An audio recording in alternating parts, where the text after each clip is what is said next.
গণিতত জুবিন দা কেনেকুৱা আছিল এই কথাটো জানিবলৈ আমি এটা সাক্ষাৎকাৰৰ কথা মনত পেলাব লাগিব। এদিন টেলিভিছন চেনেলে তাৰ এটা সাক্ষাৎকাৰত জুবিন দাই ন সংখ্যাটো কিয় ইমান ভাল পায় সুধিছিল। তেতিয়া তেওঁ এনেদৰে কৈছিলে, মানে তেখেতে তেতিয়া কৈছিল শুনিছিলো কিন্তু একো প্ৰুফ কৰি চোৱা নাছিলো, কিন্তু আজি হঠাৎ মনত পৰি মই এবাৰ চালো, চাই আচৰিত হলো। চাবচোন, 9 × 9 অংক দুটা আছে, 0 আৰু 9, 0 9, 0 আৰু 9 প্লাছ কৰিলে হয় 9। ঠিক ছেকেণ্ডটোত আছে 18, 1 আৰু 8 প্লাছ কৰিলে হ'ব 9। এইবাৰ আছে 27, 2 + 7 = 9।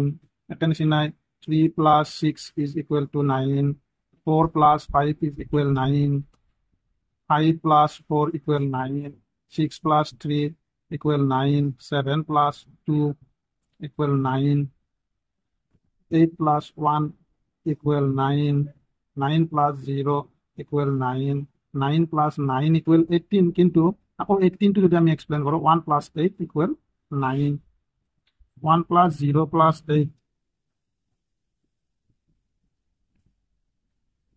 = 9। এবার আছে 117, 1 + 1 + 7 = 9, 1 + 2 + 6 = 9। দেখিছে নে কি ধুনীয়া 9 ওলাই গৈছে। জুবিন দাই এই কথাটো আচৰিত ধৰণে ভাবি চাইছিল। 1 + 3 + 5, 1 + 3 + 5 = 9। তেওঁ গণিততো বহুত পাৰদৰ্শিতা আছিল তেওঁ গণিত বহুত ভাল পাইছিল চাগে। 1 + 4 + 4 = 9, 1 + 5 + 3 = 9, 1 + 6 + 2 = 9, 1 + 7 + 1 = 9, 180, 1 + 8 + 0 = 9, 189, 1 + 8 + 9 = ইয়াতে আকৌ কি হ'ব 18। আকৌ 18ক ভাঙিলে 1 + 8 = 9, 1 + 9 + 8 এইটো 18, চেম 1 + 8 9, 2 + 0 + 7 = 9, 2 + 1 + 6 = 9, 2 + 2 + 5 = 9, 234, 2 + 3 + 4 = 9, 243, 2 + 4 + 3 = 4, 5, 6, 7, 8, 9, 252, 2 + 5 + 2 = 9, 261, 2 + 6 + 1 = 9,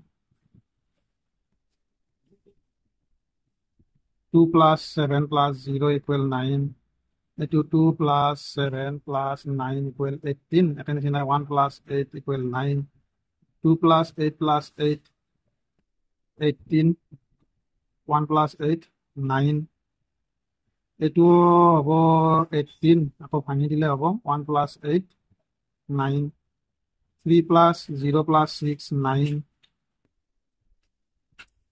3 + 1 + 5 9, 3 + 2 + 4 9, 3 + 3 + 3 9, 3 + 4 + 2 9, 3 + 5 + 1 9। কি আচৰিত, বাপৰে বাপ, ইমান ভাবি চাইছিল। 3 + 6 + 0 9, 3 + 6 + 9 18, 1 + 8 9, এইটো হ'ব 18, এইটো হ'ব 18, এইটো হ'ব 18। আকৌ ইয়াৰ পৰা 9, 4 + 1 + 4 9। সঁচাই হয় নে? কি আচৰিত, আচৰিত চিন্তাধাৰা আছিল।